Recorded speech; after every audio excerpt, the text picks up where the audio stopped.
సువార్త ప్రకటించని ఎడల నాకు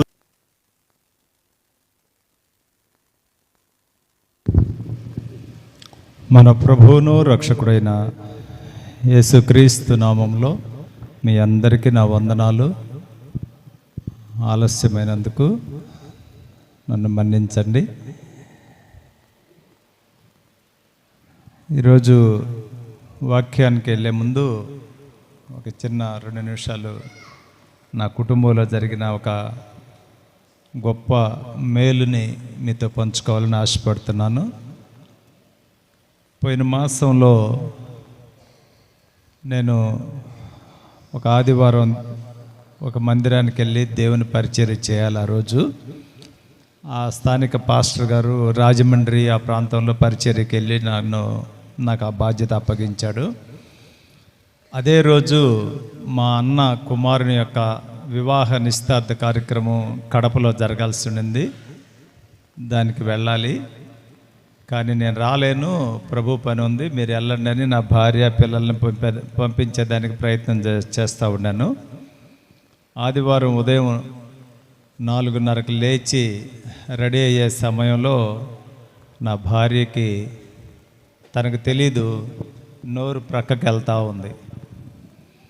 నేను గమనించి, నీకు ఏదో ఆరోగ్యం తేడాగా ఉంది, నువ్వు వెళ్ళొద్దు అని కారు బంధువులను పంపించేసి ఎమ్మటనే హాస్పిటల్కి తీసుకెళ్తే బ్రెయిన్లో బ్లడ్ క్లాట్ అవుతూ ఉందని చెప్పారు. ఒక వారం రోజులు హాస్పిటల్ అడ్మిట్ చేసుకోవడం. ప్రభు కృపను బట్టి నేను దేవుని పనికి ఎందుకు చెప్తున్నానంటే, దేవుని యొక్క పనికి ప్రాధాన్యత ఇచ్చి బంధువుల యొక్క పనికి నేను వెళ్లకుండా ఉన్నందుకు దేవుడు నా భార్యను స్వస్థపరిచాడు. హల్లెలూయా, హల్లెలూయా. అదే నేను వెళ్ళిపోయి ఉంటే ముందు రోజు రాత్రే నేను వెళ్ళిపోయి ఉండాలి. ఇంట్లో నా భార్య నిద్రలోనే చాలా ప్రమాదంలోకి వెళ్ళిపోయి ఉండేది. ఏమాత్రం 1 గంట ఆలస్యమైనా కూడా చాలా ప్రమాదం జరిగి ఉండేది. కాళ్ళు చేతులు చాలా ఇబ్బంది అయి ఉండేవి. ఏ అవయము డ్యామేజ్ కాకుండా ప్రభు తన స్వహస్తాలతో తన 2 రక్తపు చేతులతో ముట్టి తన పరిశుద్ధమైన రక్తాన్ని తనపై ప్రోక్షించి సంపూర్ణమైన స్వస్థత విడుదల దయచేసినందుకు స్తోత్రాలు చెల్లిద్దాం. స్తోత్రం, స్తోత్రం, స్తోత్రం, స్తోత్రం, స్తోత్రం. ఓకే, ఈరోజు ఈ క్రిస్మస్ మాసం వచ్చినది మొదలుకొని యేసు ప్రభు యొక్క జన్మ వృత్తాంతాన్నే మీ దైవ సేవకులు కావచ్చు, మరి ఏ ఇతర దైవ సేవకులైనా బోధిస్తూ ఉంటారు. ఈరోజు దేవుడు నాకు ఇచ్చిన తన ఆత్మ నడిపింపుతో ఒక ప్రత్యేకమైన కోణంలో దేవుని యొక్క పరిశుద్ధాత్మ శక్తితో మీతో మాట్లాడాలని నేను ఇక్కడికి రావడం జరిగింది. లూకా సువార్త 19వ అధ్యాయము 10వ వచనం చదవండి. లూకా సువార్త 19వ అధ్యాయము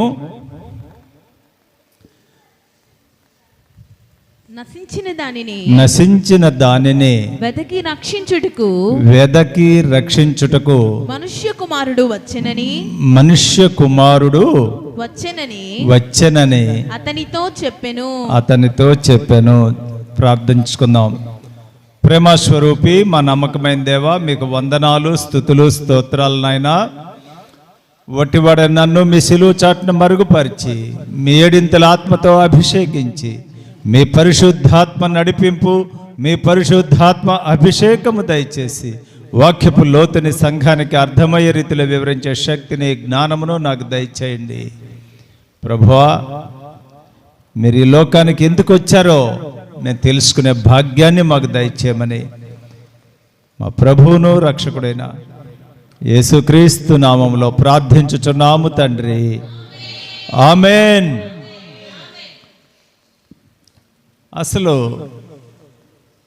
ఈ చదువుకున్న లేఖనాన్ని అనుసరించి యేసు ప్రభు మానవ శరీరధారిగా ఈ లోకానికి రావాల్సిన అవసరం ఎందుకు వచ్చిందో ఈరోజు మనం తెలుసుకుందాం. ఎందుకు వచ్చాడో తెలుసుకుందాం. ఎందుకు రావాల్సి వచ్చిందో, ఆ అవసరం ఈ భూమి మీద ఎందుకు ఏర్పడిందో మనం తెలుసుకుంటే రేపు వచ్చే 2-3 వారాల్లో ఆయన యొక్క జన్మదిన పండుగను మనం జరుపుకుందాం. ముందు అసలు ఎందుకు రావాల్సి, మీకు తెలిసే ఉంటాయి ఇవన్నీ కూడా. నాకు ఇచ్చిన ఆత్మ నడిపింపుతో నేను కొన్ని మాటలు మీతో మాట్లాడాలని ఆశపడుతున్నాను. తండ్రి అయిన దేవుడు ఈ సర్వ సృష్టిని సృజించిన తర్వాత ఈ సృష్టిని అనుభవించేదానికి, ఈ సృష్టిని ఏలేదానికి మానవుడు ఉండాలి అని మనిషిని తన స్వహస్తాలతో తయారు చేశాడు, నిర్మించాడు. నరుడు ఒంటరిగా ఉండడం మంచిది కాదని స్త్రీని ఆయనకి జీవిత భాగస్వామిగా ఇచ్చి వారిరువురిని ఏకం చేసి భార్యాభర్తలుగా ఆశీర్వదించి చెప్పాడు. ఏమని? మీరు ఫలించి అభివృద్ధి పొంది ఈ సర్వసృష్టిని ఏలండి, ఈ భూమిని నింపండి అని ఆశీర్వదించాడు. ఆశీర్వదించిన తర్వాత వారి మీద ఎటువంటి నిఘా పెట్ల, కాపలా పెట్ల, ఎవరిని కూడా. ఇంకొక దేవదూతను వాళ్ళ పక్కన పెట్టి వీళ్ళు ఏం చేస్తుంటారో మీరు చూడండి అని చెప్పని కాపలా పెట్ల, స్వేచ్ఛనిచ్చాడు. అయితే ఆదాము హవ్వలు దేవుని యొక్క ఆజ్ఞను ప్రక్కన పెట్టి శరీరాశ నేత్రాశకు పోయి తినవద్దని చెప్పిన పండును తినిన తర్వాత దేవుని యొక్క సన్నిధికి దూరంగా నెట్టివేయబడి, గెంటివేయబడి, ఆ విధంగా దేవునికి మానవునికి తెగిపోయిన బంధం తెగిపోయింది, సంబంధం తెగిపోయింది. ఏదైనా వనంలో నుంచి బయటకు వచ్చేసాడు మానవుడు. దేవుని యొక్క సన్నిధికి దూరంగా నెట్టివేయబడ్డాడు. అక్కడ నుంచి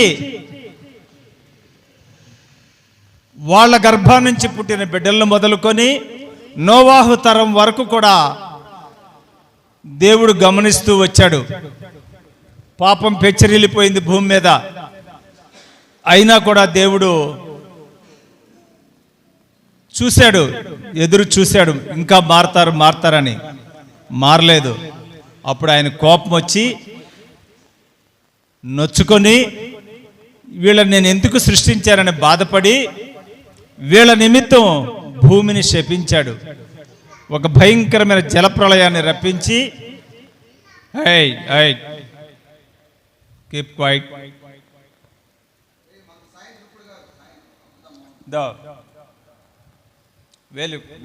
వేలు చూపించు, వేలు తీస్తే కట్ చేసేస్తా.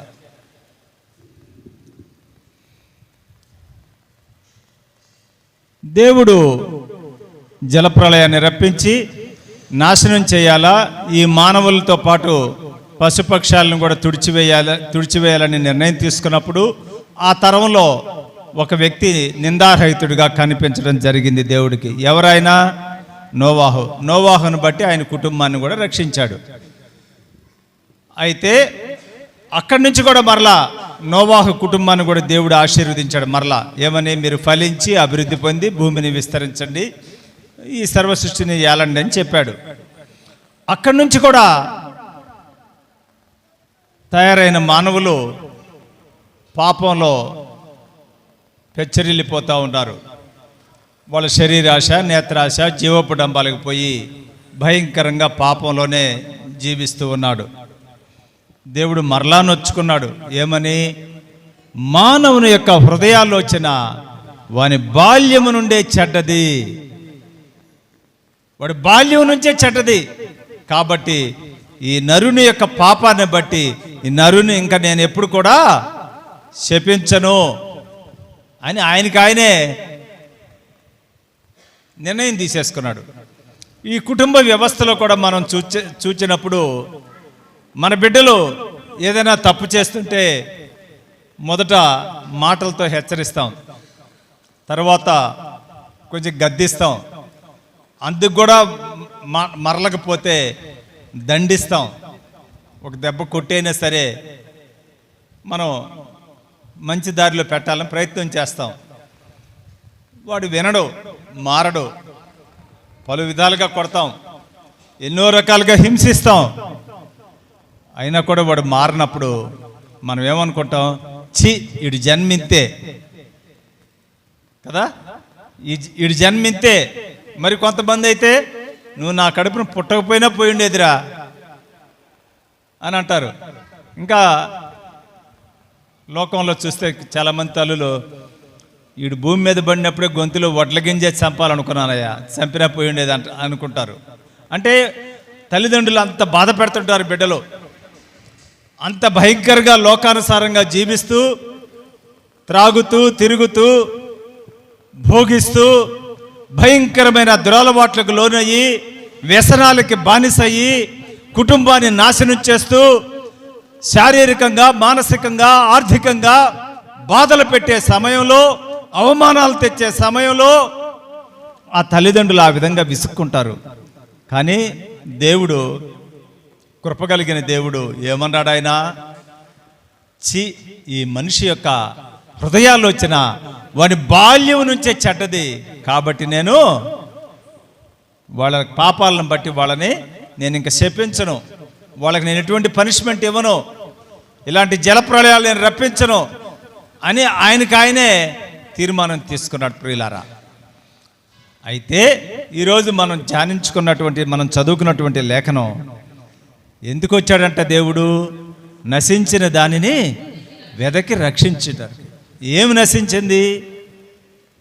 దేవుడికి మానవుడికి సంబంధం నశించిపోయింది, దేవుడికి మానవునికి సంబంధం తెగిపోయింది. ఆ సంబంధాన్ని తిరిగి నెలకొల్పేదానికి ఒక దైవ సేవకుడు చెప్తాడు, యేసుప్రభు ఈ లోకానికి ఎందుకు వచ్చాడో తెలుసా? దైవ మానవ సమసమాజ దేవుని రాజ్య స్థాపనకు ఈ లోకానికి వచ్చాడంటే చప్పట్లు కూడా దేవుని నా మహిమపరుద్దాం. దైవ మానవ సమసమాజ దేవుని రాజ్య స్థాపన చూడండి, దానికి వచ్చాడు. ప్రియమైన వారలారా, సంబంధం తెగిపోయిన తర్వాత మనిషి ఈ లోకంలో జీవిస్తూ, బాధపడుతూ, గుండెలు బాదుకుంటూ అల్లాడిపోతున్నాడు. అయ్యా, ఈ లోకంలో మమ్మల్ని రక్షించేది ఎవరు? మమ్మల్ని మీ రాజ్యం చేర్చేది ఎవరు? మాకెవరు ఈ లోకంలో దిక్కు అని మానవుడు చేతులు ఆకాశం వైపు చేతులెత్తి బాధపడుతున్నాడు, ఎలుగెత్తి ఏడుస్తున్నాడు, రోధిస్తున్నాడు. ఏమన్నా తెలుసా? పాపోహం పాపకర్మాణం పాపాత్మాం పాప సంభవం పాహిమాం కృపయాం దేవా శరణాగత వత్సల. దేవా, నేను నా పుట్టుకను బట్టి, నేను చేసిన క్రియలను బట్టి పాపాత్ముణ్ణి, నా ఆత్మ పాపంతో భ్రష్టంగా ఉంది, పాపంలోనే నేను పుట్టాను, కనుక పాపినైన నన్ను కరుణించి కాపాడు మహాప్రభో అని ఆకాశం వైపు చేతులెత్తి మానవుడు రోధిస్తూ ఉంటే, ఆ రోదన దేవుని యొక్క సన్నిధి చేరి దేవుడు మనుషుల వైపు మరలా చూచాడు. చూచి, అయ్యో నా బిడ్డలు చాలా బాధపడుతున్నారే, కాబట్టి వీళ్ళని ఏలేదానికి, వీళ్ళని సరైన క్రమంలో పెట్టేదానికి, మనిషి ఏ విధంగా బ్రతకాలో చేసి చూపించేదానికి ఒక మనిషిని ఈ భూలోకానికి పంపాలి అని దేవుడు ఆలోచన చేసి తన అద్వితీయ కుమారుడైన యేసుక్రీస్తు ప్రభుల వారిని ఈ లోకానికి పంపించడం జరిగింది. చప్పట్లు కొట్టి దేవుని మహిమపడదాం.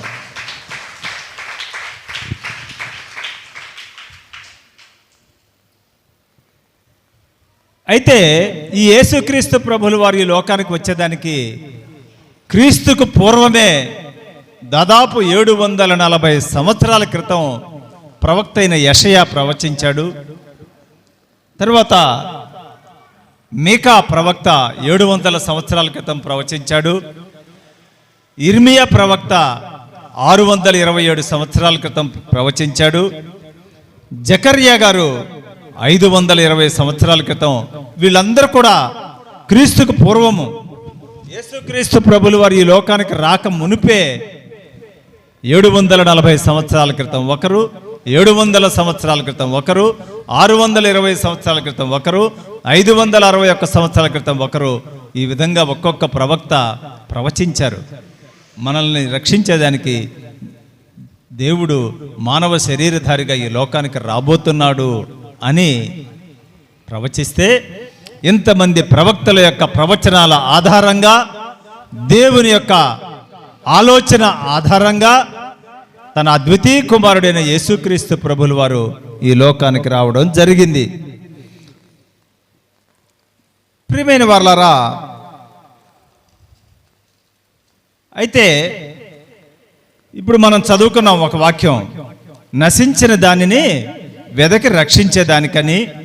అలాగే ఇంకొక మాటలో తిమోతికి రాసిన అపోస్తలుడైన పౌలు తిమోతికి రాసిన మొదటి పత్రిక 1వ అధ్యాయము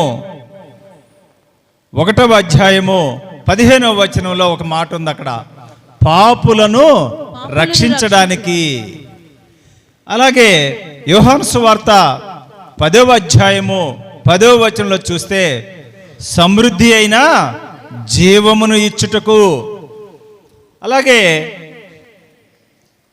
లూకా సువార్త 5:32, మార్కు సువార్త 2:17 వచనాల్లో పాపులను పిలువవచ్చునని ఉంటుంది. అక్కడ పైన ఏముంది? పాపులను రక్షించడానికని ఉంది. ఇక్కడేముంది? పాపులను పిలవడానికి వచ్చాడు. మార్కు సువార్త 1:38లో వాక్యాన్ని ప్రకటించేదానికి వచ్చాడు. చూడండి ఎన్ని శ్రేష్టమైన మాట, ఎన్ని శ్రేష్టమైన బాధ్యతల్ని దేవుడు ఆయనకి అప్పగించాడో చూడండి. ఇవన్నీ కూడా ఎవరు అప్పగించారు ఆయనకి? తండ్రి అయిన దేవుడు అప్పగించాడు ఆయనకి. మత్తయి సువార్త 20:28లో ఒక మాట ఉంది, పరిచర్య చేయడానికి వచ్చాడంట. చూడండి ప్రియులారా, అలాగే మన కొరకు తన ప్రాణాన్ని పెట్టేదానికి వచ్చాడు. చదువమ్మ మత్తయి సువార్త 20వ అధ్యాయము 28వ వచనం చదువు పూర్తిగా. 20:28 మత్తయి సువార్త, త్వరగా ప్లీజ్.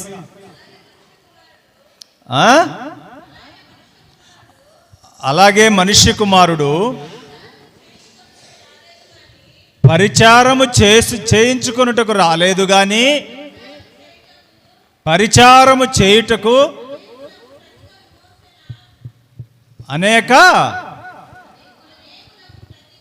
అనేకులకు ప్రతిగా తన ప్రాణాన్ని ఇచ్చేదానికి, ప్రాణాన్ని పెట్టేదానికి వచ్చాడు. పరిచారం చేయించుకునేదానికి లోకానికి రాలాయన, పరిచర్య చేసేదానికి వచ్చాడు. మళ్ళీ ఇంకొక దానికి ఎందుకు వచ్చాడు? మనం చేసిన పాపాలకి ప్రతిగా మనం అనుభవించాల్సిన దోష శిక్షను ఆయన మీద వేసుకొని ప్రాణాన్ని పణంగా పెట్టేదానికోసంగా ఈ లోకానికి వచ్చాడని మనం అక్కడ తెలుసుకుంటున్నాం. అలాగే యోహాను సువార్త 13:31 మరియు 14:13లో ఒక అత్యద్భుతమైన శ్రేష్టమైన మాట అక్కడ ఉంది. తనను పంపిన తన తండ్రికి మహిమపరిచేదానికి. చూడండి, తనను పంపిన తన తండ్రిని మహిమపరిచేదానికి. ప్రియులారా, ఎంత గొప్ప మాట అండి అది. తనను పంపించాడే తన తండ్రి, ఆ తండ్రిని మహింపరిచేదానికి. శబాష్, నా కుమారుడిని నేను ఈ లోకానికి పంపించిన యొక్క కార్యం నెరవేరుస్తున్నాడు. కాబట్టి అనే ఒక మహిమకరమైనటువంటి క్రియల్ని జరిపేదానికి వచ్చినట్లుగా మనం అక్కడ చూస్తున్నాం.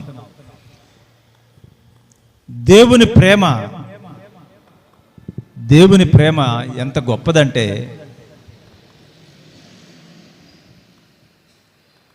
అందుకే మనం క్రైస్తవ సమాజంలో ఒక పాట కూడా పాడుకుంటారు, తల్లి తండ్రి ఎవరు మరిచినా నన్ను మరువని నా యేసయ్య అని అంటారు కదా. ఆ రీతిగా ఒక రాజ్యాన్ని ఒక రాజు పరిపాలన చేస్తూ ఉన్నాడు. ఆ రాజు దగ్గర పనిచేసే ఒక మంత్రి యేసుక్రీస్తు ప్రభుల వారిని తన సొంత రక్షకుడుగా అంగీకరించాడు. ఆయనకు ఒక ఆలోచన, ఆ మంత్రి గారికి, ఎప్పుడైనా సరే నేను ప్రాణంతో ఉన్నంత కాలంలో రాజుగారికి సువార్త చెప్పాలి, రాజుగారిని యేసు ప్రభు దేవుడని అంగీకరించేటట్టు చెయ్యాలి అని నిత్యము ప్రార్థన చేసుకుంటూ ఉన్నాడంటండి. సందర్భం వచ్చినప్పుడల్లా, ప్రతి సందర్భంలో యేసు ప్రభు యొక్క గొప్పతనాన్ని, యేసు ప్రభు యొక్క మహిమను గురించి చెప్తూ వచ్చేవాడంట రాజుగారికి. ఈ రాజుగారు అంత సామాన్యంగా వింటాడా? వినడు కదా. ఆయన వినకపోగా నవ్వుతూ ఎగతాళి చేసేవాడంట. ఏమనంటే, మంత్రి, నేను ఒక రాజ్యానికి ఒక రాజుని, నేను ఒక రాజ్యానికి రాజుగా ఉన్నటువంటి వ్యక్తిని, మానవుడిని, నేను శాసిస్తే, నేను ఒక ఆజ్ఞ ఇస్తే జరగాల్సిన పనులన్నీ జరిగిపోతున్నాయి కదా. మరి దేవుడు ఆయనే మానవ శరీరధారిగా ఈ లోకానికి ఎందుకు రావాల్సి వచ్చింది? నేను ఒక రాజుగా ఇక్కడ ఈ సింహాసనం మీద కూర్చొని ఆర్డర్ వేస్తేనే అన్ని పనులు జరిగిపోతున్నాయి నా రాజ్యం మొత్తం మీద. మరి దేవుడికి ఇంకా గొప్ప శక్తి ఉంటుంది కదా, ఆయన అక్కడ కూర్చొని ఏమైనా చేయొచ్చు కదా, మరి ఆయనే ఎందుకు రావాల్సి వచ్చింది ఇక్కడికి అని ఎగతాళిగా మాట్లాడేవాడంట. ఈ మంత్రి హృదయంలో బాధతో కూడిన ఆలోచన, ఆ ఆలోచనలోనే ఆయనకు ఒక ఉపాయం వచ్చింది. సరే, ఎట్లాగైనా సరే ఈ రాజుగారి చేత దేవుని యొక్క ప్రేమని తెలియచేసే సందర్భం కోసం వేచి ఉన్నాడు. ఒకరోజు రాజుగారు నదిలో విహారయాత్ర చేయాలని ఆయన బోటు సిద్ధం చేయమన్నాడు, పడవను సిద్ధం చేయమన్నాడు. పడవ ఎక్కాడు. ఆయన పడవ ముందుకు కదులుతూ ఉంది. ఒడ్డున మంత్రి, సైనికులు చాలామంది బయట ఉండి ఆయనకి టాటా చెప్తున్నారు. ఆయనకి సాగనంపేదానికి వచ్చారు అందరూ. ఈ మంత్రి ఎప్పటి నుంచో ఆలోచన చేసి, ఆ ఆలోచన చొప్పున సిద్ధంగా ఉంచుకున్న తన కుమారుని రూపంలో ఉన్నటువంటి ఒక బొమ్మని, రాజకుమారుడికి తొడిగే బట్టలు తొడిగించి అలాగే అలంకరించిన బొమ్మని సిద్ధంగా పెట్టుకొని ఉన్నాడు. ఆ పడవ సాగి ముందుకు పోతూ ఉంది. ఆ పడవలో రాజుగారితో పాటు కొంతమంది సైనికులు కూడా ఉన్నారు ఆయనకు రక్షణ నిమిత్తం. రాజా అని కేకేశాడు మంత్రి ఒడ్డు నుంచి. కేకేస్తే రాజు ఇటు చూడడం, ఈ పిల్లవాడి రూపాన్ని పైకెత్తి చూపించాడు. మంత్రి, ఏంటి నువ్వు చేసే పని? ఇక్కడికి ఎందుకు తీసుకొచ్చావు నా బిడ్డని అని అన్నాడు రాజు. సరే అయితే ఇదిగో నీ బిడ్డ తీసుకొని ఇసిరి నీళ్ళలో వేసేశాడు. మంత్రి అలా బిడ్డని నీళ్ళలో వేశాడో లేదో, రాజు అమ్మో నా బిడ్డ అని పడవలో నుంచి నీళ్ళలో దూకేశాడు. దూకి వచ్చి ఆ బిడ్డ రూపంలో ఉన్న బొమ్మను పైకి లేపితే, ఏంది మంత్రి నువ్వు చేసిన పని అంటాడు. రాజా,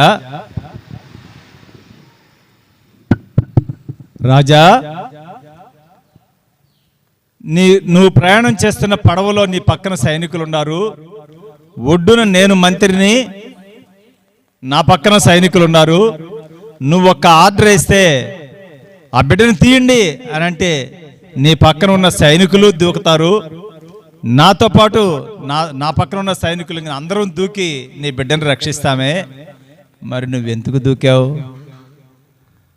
నా కన్న కడుపయ్యా, నా కన్న తీపి, నా కన్న కుమారుడి కోసం నా రక్త మాంసాలు పంచుకొని పుట్టిన నా బిడ్డని కాపాడుకోవడానికి మీరేమైనా తడువు చేస్తే నా బిడ్డ చనిపోతాడని ఆ కన్న కడుపు యొక్క వేదనతో, ఆ ప్రేమతో ఈ నదిలో దూకి నా బిడ్డని కాపాడుకోవాలనుకున్నాను. చప్పట్లు కూడా దేవుని నామయం పలుకుతా.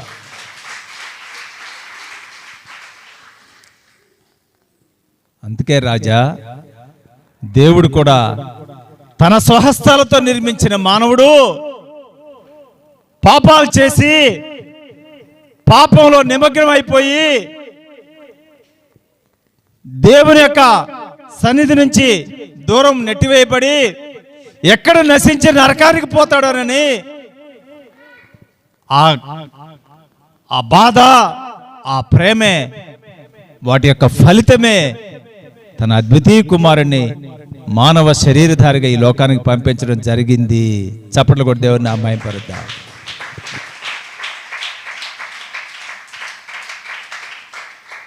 చూడండి ప్రియమైన వాళ్ళారా, ఎంత గొప్ప ప్రేమ చూడాలి. సరే, దాదాపు మనం 8 రకాల బాధ్యతల్ని, 8 రకాల పనుల గురించి మనం తెలుసుకున్నాం. ఏమేంటి? నశించిన దానిని వెదకి రక్షించేదానికి, పాపులను రక్షించేదానికి, సమృద్ధి అయిన జీవాన్ని ఇచ్చేదానికి, పాపులను పిలిచేదానికి, వాక్యాన్ని ప్రకటించడానికి, పరిచర్య చేయడానికి, మన కొరకు తన ప్రాణాన్ని పెట్టేదానికి, చివరిగా తనను పంపిన తండ్రి యొక్క నామానికి మహిమ కనపరిచేదానికి ఈ లోకానికి వచ్చినట్లుగా మనం తెలుసుకున్నాం. అయితే ఎందుకు చనిపోయాడు? ఎందుకు చనిపోవాల్సి వచ్చింది ఆయన? వేదాలు ఘోషిస్తూ ఉన్నాయి. ఏమని తెలుసా? సర్వ పాప పరిహారో రక్త ప్రోక్షణ ఆవశ్యకం, తదరక్తం పరమాత్మేన పుణ్యదాన బలియాగం. చూడండి, మానవుని యొక్క సర్వ పాపాలు పరిహరించబడాలి అంటే రక్త ప్రోక్షణ అవసరం. మనం పాత నిబంధన గ్రంథంలో మనం చూసినప్పుడు రక్తాన్ని ప్రోక్షించేవాళ్ళు కదా. ఎవరి? జంతువులయో పక్షులయో వారి యొక్క శక్తిని బట్టి వాటిని వధించి రక్తాన్ని ప్రోక్షిస్తూ వచ్చారు. అయితే అసలు ఎవరిది రక్తం ప్రోక్షించాలా? రక్త ప్రోక్షణ ఎవరిదై ఉండాలి? పుణ్యదాన బలియాగం. పుణ్యవంతుడైనటువంటి దానవుడు. ఎవరు ఈ లోకంలో పుణ్యవంతుడు? ఎవరు ఈ లోకంలో పరిశుద్ధుడు? జన్మలో కూడా ఎటువంటి మలినం లేనటువంటి జన్మ ఎవరిది ఈ లోకంలో అని ఆలోచన చేసినప్పుడు కన్యకైనటువంటి మరియ గర్భాన్ని దేవుడు ఎన్నుకొని ఒక పాత్రగా పరిశుద్ధాత్మ యొక్క శక్తితో ఆమె గర్భంలో ఒక బిడ్డ రూపాంతరం చెందితే ఆ బిడ్డ ప్రాణం పోసుకొని ఈ భూమి మీదకి వచ్చిన వ్యక్తే యేసుక్రీస్తు ప్రభువుల వారు. హల్లెలూయా. ఆయన ఎందుకు చనిపోయాడు? మన పాపాల కోసం, మనం పొందుకోవాల్సినటువంటి శిక్షని ఆయన ఏ విధంగా చేసుకున్నాడో పైన లేఖనాలను కొన్ని మనం పరిశీలన చేద్దాం. రోమీయులకు రాసిన పత్రిక 5వ అధ్యాయము 8వ వచనం చదువమ్మా. రోమీయులకు రాసిన పత్రిక 5వ అధ్యాయము 8వ వచనం. అయితే దేవుడు మన ఎడల తన ప్రేమను వెల్లడిపరచుచున్నాడు. మన కొరకు మన ఎడల తన ప్రేమను వెల్లడిపరచుచున్నాడు. మన ఎడల ఆయన ప్రేమను వెల్లడిపరచుచున్నాడు. ఎట్లనగా మనమింకను పాపులమై ఉండగానే క్రీస్తు మన కొరకు చనిపోయెను. కాబట్టి ఆయన రక్తము వలన ఇప్పుడు నీతిమంతులుగా తీర్చబడి మరింత నిశ్చయముగా ఆయన ద్వారా ఉగ్రత నుండి రక్షింపబడుదుము. హల్లెలూయా.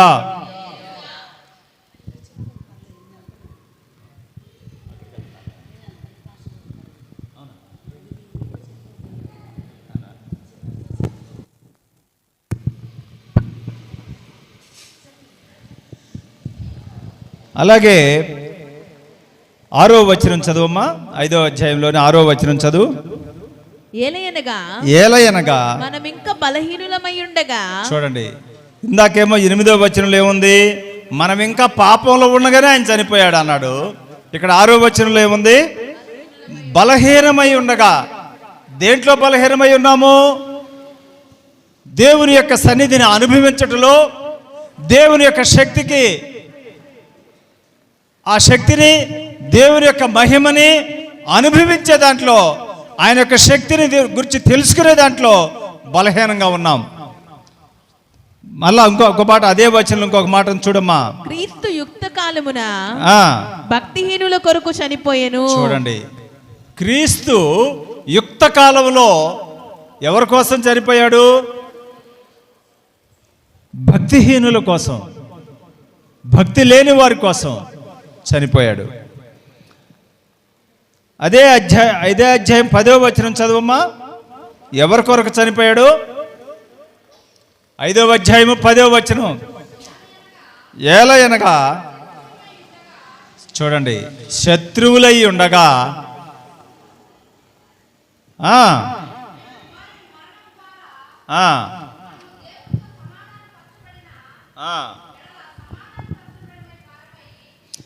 చాలండి.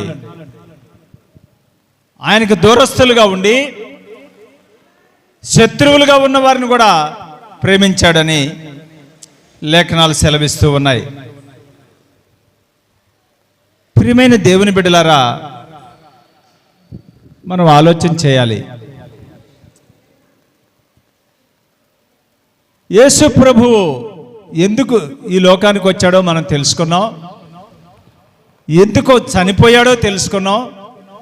3వ భాగంలో చనిపోయిన వ్యక్తిని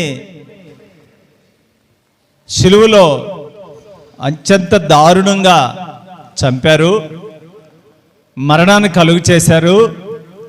అలా మరణించిన వ్యక్తిని సమాధి చేశారు. సమాధి చేసిన తరువాత సమాధిని జయించి తిరిగి తండ్రి దగ్గరికి చేరుకున్నాడు. ప్రియమైన వారలారా, ఇది గొప్ప శ్రేష్టమైనటువంటి ఈ 3వ భాగం. ఈ లోకంలో దేవుళ్ళని చెప్పుకునే చాలామంది ఉద్భవించారు, ఈ లోకంలోకి వచ్చారు. నేనే అంతా అన్నారు. ఎవరైనా మరణాన్ని జయించిన వాళ్ళు ఉన్నారా ఈ లోకంలో? ఈ భూమి మీద ఉన్నారా? ఎవరు లేరే. ఎవరు ఈ లోకంలో ఉండేది? క్రీస్తు ప్రభువులు వారు ఒక్కరే మరణాన్ని జయించాడు, సమాధిని జయించాడు, 3వ రోజు పునరుద్ధానుడై లేచాడు. ఆ పునరుద్ధాన శక్తిని ఈరోజు మనం అనుభవిస్తున్నాం ప్రియులరా.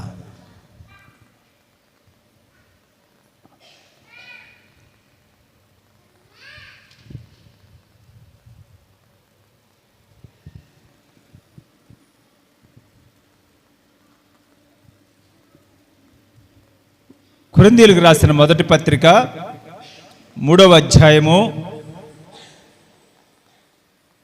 కొరింథీయులకు రాసిన మొదటి పత్రిక 15వ అధ్యాయము 3-4 వచనాలు చదువమ్మా. పెద్దగా చదువమ్మా.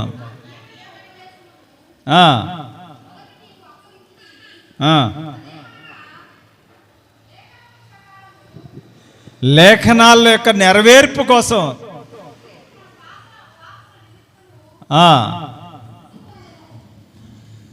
లేఖనాల యొక్క నెరవేర్పు జరిగేదానికి ఆయన పునరుద్ధానుడయ్యాడు. ఆ, ఆ, ఆ, ఆ, చాలు చాలు చాలండి చాలు. అలాగే కీర్తనల గ్రంథము 16వ అధ్యాయము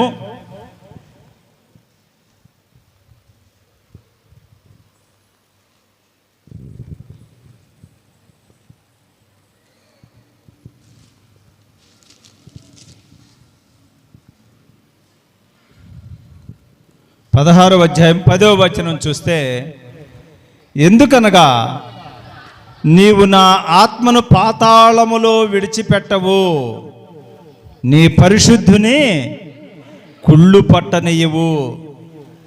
చూడండి, ఎందుకనగా నీవు నా ఆత్మను పాతాళములో విడిచిపెట్టవు.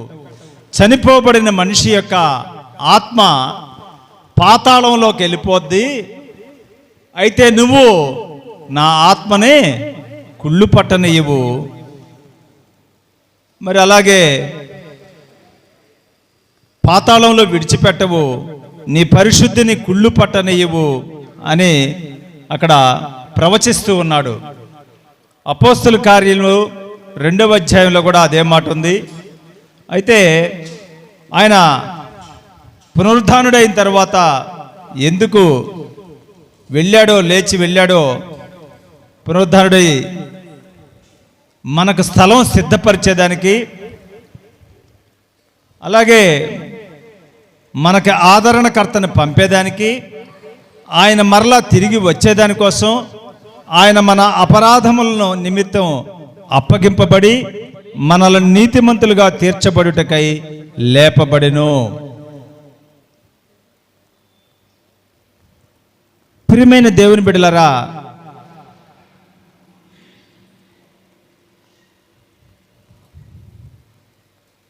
ఈ లోకంలో విశ్వాసులమని చెప్పుకునే మనము మన ప్రభు అయిన యేసుక్రీస్తు ప్రభువుల వారి పునరుద్ధాన శక్తిని ఆధారంగా చేసుకుని మనం జీవించేటప్పుడు ఆ శక్తిని మనం పొందుకోవడం ఎంత అవసరమో తెలుసుకోకుండా జీవిస్తుంటే,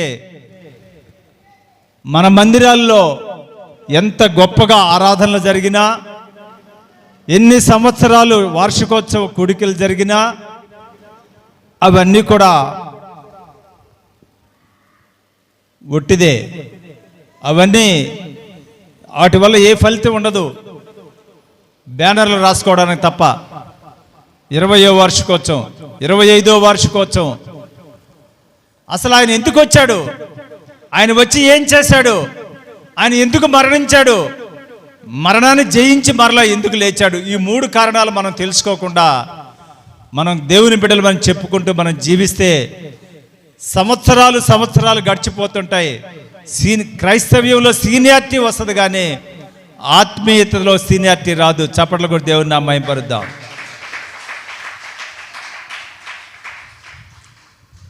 ఎన్ని సంవత్సరాలుగా నేను క్రీస్తుని ఎరిగిన కుటుంబం నాది అని గొప్పలు చెప్పుకునే దానికంటే, నిన్నగాక మొన్న వచ్చాడు, అప్పుడే ఆయన వాక్యం ప్రకటిస్తున్నాడు, అప్పుడే ఆయన సాక్ష్యాలు చెప్తున్నాడు అని ఒకరిని గూర్చి మనం ఏడ్చే కంటే, ఈ లోకంలో ఒక విశ్వాసిగా మారిన మనము నశించిపోతున్న వారికి ఎంతమందికి దేవుని యొక్క సత్య సువార్తను గురించి చెప్పగలిగాం, ఎంతమందిని ఎన్ని నూతనమైన ఆత్మల్ని మందిరంలోకి తీసుకురాగలిగాం అనేది ప్రశ్నించుకుంటూ జీవించగలిగితే, యేసు ప్రభువులు వారు ఈ లోకానికి ఎందుకు వచ్చాడో ఆ రాకకి, ఆయన చేసిన త్యాగానికి, ఆయన లేచిన పునరుద్ధాన శక్తికి ఒక అర్థం, ఒక పరమార్థం ఉంటుంది. చప్పట్లు కూడా దేవుని నామం పరుద్దాం.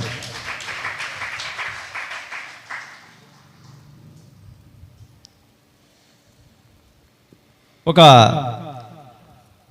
జరిగిన ఒక దేశంలో, స్కాట్లాండ్ దేశంలో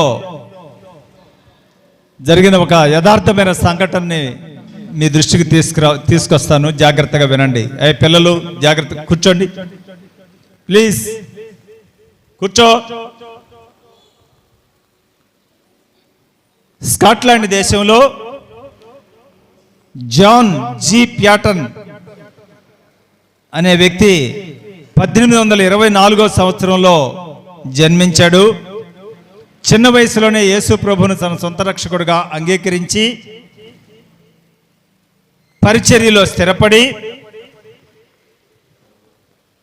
వాక్యంలో ఎదుగుతూ విశ్వాసంలో బలపడిన తరువాత ఆయన హృదయంలో ఒక ఆలోచన కలిగింది. ఏంటంటే వెస్టిండీస్కి వెళ్ళి వెస్టిండీస్ దేశంలో నల్ల జాతీయుల మధ్యలో దేవుని యొక్క పరిచర్య చేయాలి, యేసు ప్రభు యొక్క గొప్పతనం గురించి ప్రకటించాలి అని ఒక ఆలోచన కలిగింది. ప్రియులారా, చాలా జాగ్రత్తగా వినండి. ఆ ఆలోచన కోసం, ఆ ఆలోచన యొక్క నెరవేర్పు జరగాలని ప్రార్థిస్తూ ఉన్నాడు. తనకి భార్య, కుమారుడు ఉన్నారు. ఆయన ఆ విషయాన్ని దేవుని సన్నిధిలో మొరపెడుతూ తనతో పాటు పనిచేసే తన పై దైవ సేవకులతోటి ఒకరోజు పంచుకున్నాడు. అయ్యా, నా హృదయంలో ఇలాంటి ఆలోచన వచ్చింది, వెస్టిండీస్కి వెళ్ళమంటున్నాడు దేవుడు, అక్కడ పరిచర్య చేయమంటున్నాడు దేవుడు అని చెప్పాడంట. పిచ్చోడా, అక్కడ ఉండేవాళ్ళు ఎలాంటి వాళ్ళు తెలుసా? మనిషినే కోసుకొని తింటారా, నరమాంస భక్షకులు రాడు ఉండేది. మన పూర్వీకులు చాలామంది వెళ్ళారు, ఒక్కరు కూడా తిరిగి రాలేదు అని కొంతమంది పేర్లతో సహా పలానా సంవత్సరంలో పలానా ఆయన వెళ్ళాడు, ఇంతవరకు తిరిగి రాలేదు, అక్కడ బతికున్న దాఖలాలు కూడా లేవు, చంపేసి తినేస్తారా, పోబాకు నాయన అని చెప్పారంట. ఇంకా వాళ్ళకి చెప్పడం మానేశాడు. అతని కోరికలో, అతని హృదయంలో ఆ కలిగిన ఆలోచన, ఆ ప్రేరణ బలమైంది. ఎవరి కోసం ఆయన యొక్క నిర్ణయం? దేవుని యొక్క రాజ్య స్థాపన.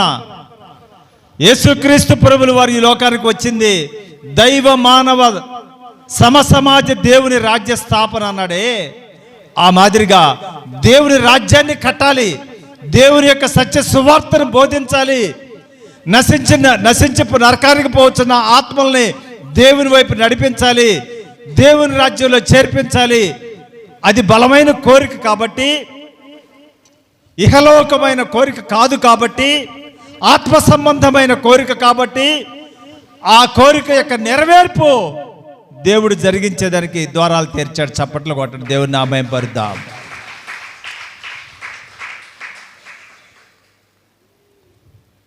మన దేశం నుంచి ఎంతోమంది మిషనరీలు వెళ్ళారు, 19 సంవత్సరాల క్రితం వెళ్ళారు.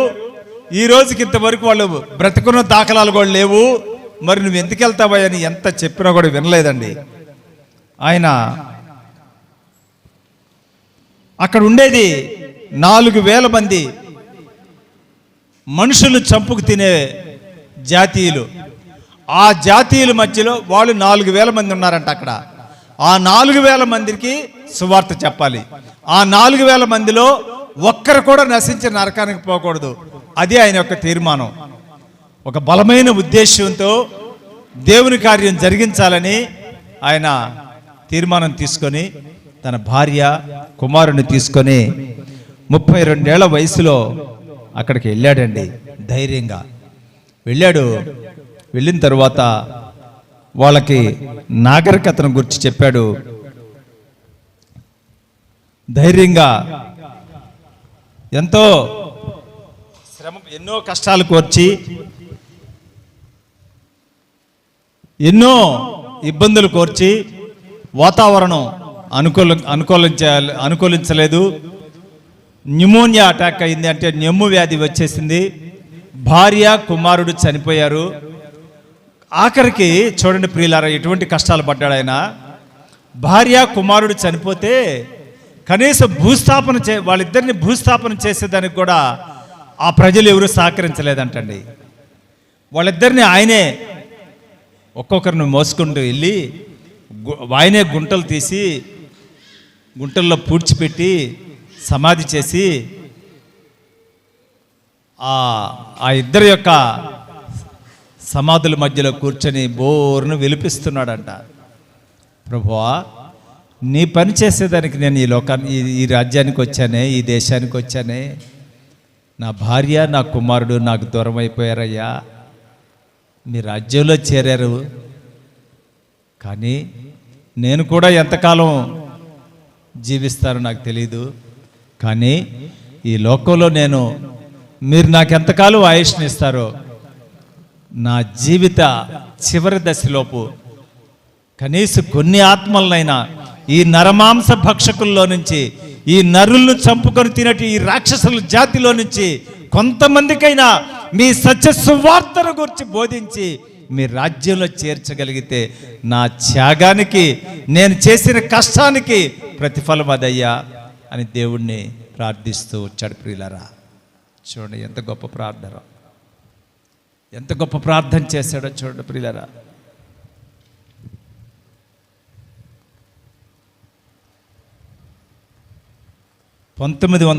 సంవత్సరం వచ్చే నాటికి ఆ నల్ల జాతీయులందరూ యేసుక్రీస్తు ప్రభులు అన్న సొంత రక్షకుడిగా అంగీకరించారండి. చప్పట్లు కూడా దేవుని నామం పరుద్దాం.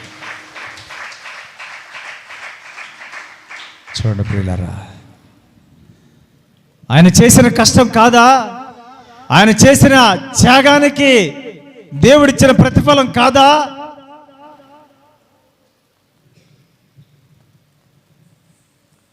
ఇతర దేశాల నుంచి మిషనరీస్ ఈ దేవుని యొక్క సత్య సువార్త ఇక్కడికి మోసుకొని రాకపోతే ఈరోజు మనకి ఇన్ని మందిరాలు, ఇంతమంది సేవకులు, వాళ్ళ యొక్క కష్టం ఫలితం నాలాంటి నశించే నరకానికి పోవలసిన, నాలాంటి దుర్మార్గమైన జీవితం జీవించే వాళ్ళని కూడా ఈరోజు మైక్ తీసుకొని మీ ముందు నిలబడి దేవుని మాటలు చెప్పే స్థితికి రాలేదా? చప్పట్లు కూడా దేవుని నామం పరుద్దాం. ప్రియమైన వారలారా, చాలా జాగ్రత్తగా మనం ఆలోచన చేయాలి. యేసుక్రీస్తు ప్రభులు వారు ఈ లోకానికి ఎందుకు వచ్చాడో తెలుసుకున్నాం, ఎందుకు తన ప్రాణం పెట్టాడో తెలుసుకున్నాం,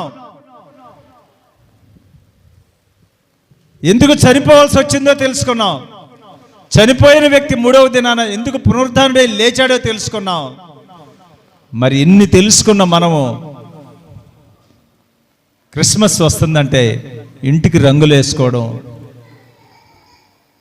ఇంటి ముందు స్టార్ కట్టుకోవడం, ఇంటి ముందు ఒక చెట్టు నాటి చెట్టుకి లైటింగ్ వేసుకోవడం, ఇవి ముఖ్యమా? ఈ సంవత్సరం 2024వ సంవత్సరం డిసెంబర్ నెల 15వ తేదీ ఈరోజు ఒక తీర్మానం తీసుకోవాలి. మనం వచ్చే సంవత్సరం అనగా 2025వ సంవత్సరం డిసెంబర్ మాసం 25వ తేదీ వచ్చే లోపు కనీసం ఒక్క నూతనమైన ఆత్మనైనా దేవుని యొక్క మందిరంలోకి తీసుకురాగలిగే శక్తిని నాకు ఇవ్వని తీర్మానం తీసుకుందాం. చప్పట్లు కొట్టి దేవుని నామం పరుద్దాం.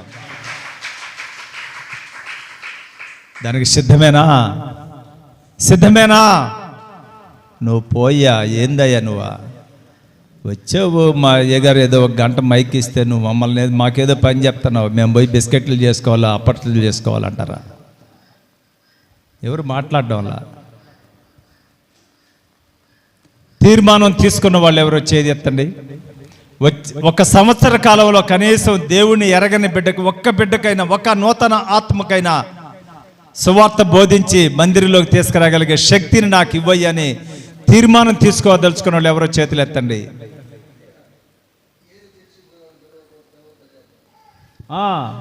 అది పెద్ద ప్రమాదం. మళ్ళీ యేసు ప్రభు గురించి తెలియని వాళ్ళని తీసుకురావాలి. వేరే చర్చికి వెళ్ళే వాళ్ళు మా చర్చికి రండి అని చెప్పి బలవంతం చేసి తీసుకొచ్చి మళ్ళీ ఈ చర్చికి ఆ చర్చికి గొడవలు పెట్టబాకండి. ఈ అయ్యగారికి ఆ అయ్యగారికి చర్చికి అసలు చర్చి ముఖం తెలియని వాళ్ళకి, యేసు ప్రభువుల గురించి ఎరగని వాళ్ళకి, యేసు ప్రభుకి దూరంగా ఉండే వాళ్ళకి, నూతనమైన వాళ్ళకని నేను చెప్పా.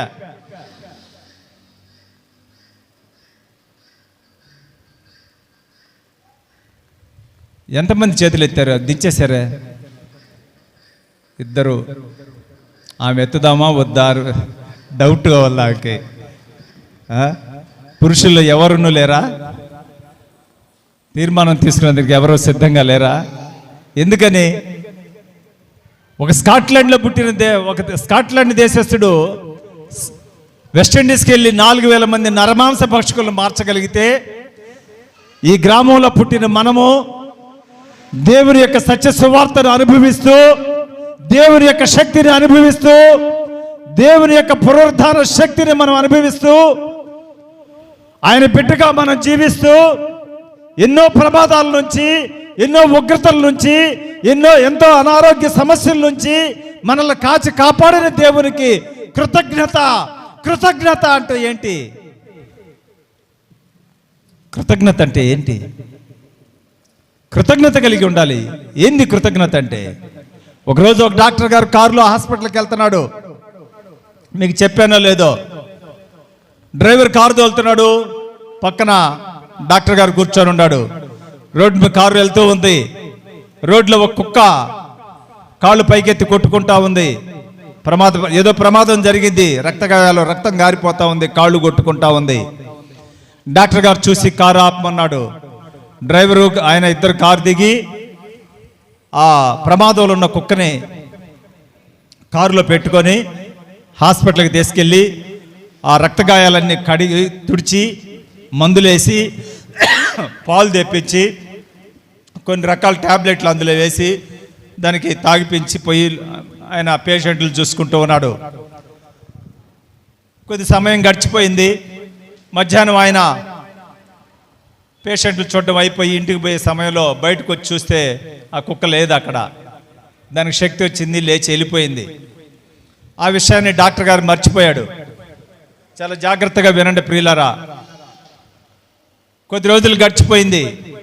ఒకరోజు డాక్టర్ గారు తన ఇంట్లో విశ్రాంతి తీసుకుంటూ ఉన్నాడు. తలుపుని ఎవరో గుద్దుతున్నట్టుగా శబ్దం వచ్చింది. ఒకసారి గుద్దినట్టు, ఒకసారి గీరుతున్నట్టుగా శబ్దం వచ్చింది. ఏదో గాలికి అనుకున్నాడు. ఆ శబ్దాలు ఆగల.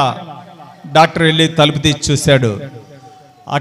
అక్కడ ఉన్నటువంటి ఆ దృశ్యాన్ని చూసి ఆశ్చర్యపోయాడు డాక్టర్ గారు. ఒకరోజు ప్రమాదంలో ఉన్న కుక్కని కాపాడాడే, ఆ కుక్క దెబ్బలు తగిలి ఒక 10 కుక్కలను తీసుకొచ్చాడు, నిలబడుకొని ఉంది. ఒక నోరు లేని కుక్క నేను ప్రమాదంలో ఉన్నప్పుడు నన్ను కాపాడాడు, నా ప్రాణాలు కాపాడాడు ఈ డాక్టర్ గారు. ఈ డాక్టర్ గారి దగ్గర రండి, మీ ప్రాణాలు కూడా కాపాడుకోండి, మీరు కూడా ఈ భూమి మీద నిలబడతారు అని ఒక నోరు లేని కుక్క 10 కుక్కలను తీసుకొస్తే, నోరుంది, మంచి చెట్లు ఆలోచించే శక్తిని మనకిచ్చాడు. ఆ శక్తిని అనుభవించే మనము ఆయన బిడ్డలుగా జీవిస్తూ ఆయన మహిమను అనుభవిస్తున్న బిడ్డలపై పుట్టిన మనము నశించి నరకానికి పోతున్న ఒక్క ఆత్మనైనా 1 సంవత్సర కాలంలో, అంటే 365 రోజుల కాలంలో దేవుడి దగ్గరికి తీసుకొచ్చే ప్రయత్నమైనా మనం చేయలేమా? సిగ్గుచేటు. కనీసం ఆ ఆలోచన కూడా మనం చేయకపోతే, ఎన్ని మందిరాలు ఉన్నా, ఎంత సేవ విస్తరించబడినా, ఎంతమంది దైవజనులు చిన్ని సత్య సువార్తలు ప్రకటించినా, పాస్టర్ గారు పోయి సత్య సువార్త ప్రకటిస్తేనే కార్యం జరగదండి. నువ్వు అనుభవించావు, నువ్వు పోయి చెప్తే సజీవ సాక్ష్యం అది. చూడండి, నోరు లేని కుక్క 10 కుక్కలను తీసుకొచ్చినప్పుడు మనం నోరిపి చెప్తే మన మాట కనీసం ఒక్కరైనా వినరా? ఒక డ్రెస్ మంచిది వేసుకుంటాం, ఒక నగ మంచిది కొనుక్కుంటాం, ఒక వస్తువు మంచిది కొనుక్కుంటాం. అది చూచి పక్కింటి వాళ్ళు, అక్క ఆ చీర ఎక్కడ కొన్నావు అంటే, ఆ తల్లిని తీసుకొని ఆ షాపుకి తీసుకెళ్ళి మళ్ళీ ఆ చీర కొనిచ్చిందాక నిద్రపోరే. మరి సువార్త గురించి ఎందుకు చెప్పరు? దేవుని గురించిన మాటలు ఎందుకు చెప్పరు? చెప్పాలంటే ఎందుకు కష్టం మనకి? నిస్సిగ్గుగా చెప్పగలగాలి, నిస్సందేహంగా చెప్పగలగాలి. ప్రియమైన వారలారా, నా 2 చేతులు జోడించి మిమ్మల్ని అభ్యర్థిస్తున్నాను, ప్రాధేయపడుతున్నాను. ప్రతి ఒక్కరూ తీర్మానం తీసుకుందాం. మోకరిల్లండి, ప్లీజ్ మోకరిల్లండి, ప్రార్థన చేసుకుందాం. అందరూ మోకరిల్లండి, అందరూ మోకరిల్లండి, ప్లీజ్ ప్లీజ్ ప్లీజ్ అందరూ మోకరిల్లండి. ప్రభువా నీకు స్తోత్రమయ్యా. తండ్రి, 2024 సంవత్సరాల క్రితం మీ అద్వితీయ కుమారుడైన యేసుక్రీస్తు ప్రభుల వారిని ఈ లోకానికి పంపించి మీకు మాకు తెగిపోయిన మానవ దైవ సంబంధాన్ని తిరిగి నెలకొల్పేదానికి మాకు కోసం పంపించారయ్యా. నశించి నరకానికి పోవలసిన మమ్మల్ని మీ రాజ్య వారసులు చేశారయ్యా, నిత్య రాజ్యానికి వారసులు చేశారయ్యా. ప్రభువా, ఆయన చేసిన త్యాగం, ఆయన చేసిన పరిచర్య ఫలితం, ఆయన చూపిన మార్గం ప్రభువా ఎంతోమంది మీ దాసుల ద్వారా మాకు వినిపిస్తున్నారయ్యా. ఎందుకు పంపించారో చెప్పారు, ఆయన ఎందుకు చనిపోవాల్సి వచ్చిందో చెప్పారు, మరలా మరణాన్ని జయించి ఎందుకు లేచాడో చెప్పారు. నాయన, ఇలాంటి గొప్ప మాటలు వినిపించిన మీరు ప్రభువా, మీ పట్ల మేము కృతజ్ఞత కలిగి ఉండడం అంటే మేము ఈ మందిరంలో కాలు పెట్టక ముందు ఏ స్థితిలో జీవించామో అలాంటి స్థితిలో ఈరోజు ఎంతమందో మా కళ్ళ ఎదురు జీవిస్తూ ఉన్నారయ్యా. ప్రభువా, ఈ దినం మొదలుకొని వచ్చే సంవత్సరం 2025 డిసెంబర్ మాసంలోపు కనీసం ఒక నూతనమైన ఆత్మని ఈ మందిరానికి నడిపించగలిగితే నా విశ్వాస జీవితానికి అదే ఒక గొప్ప కృతజ్ఞత కలిగి జీవించినట్లయ్యా. అలాంటి కార్యం ఇక్కడ చేరిన ప్రతి ఒక్కరి ద్వారా జరిగించి వచ్చే సంవత్సరంనైనా ఈ మందిరం నింపబడును గాక, నూతనమైన ఆత్మలతో ఈ మందిరం అంతా నిండిపోవును గాక. ప్రతి బిడ్డని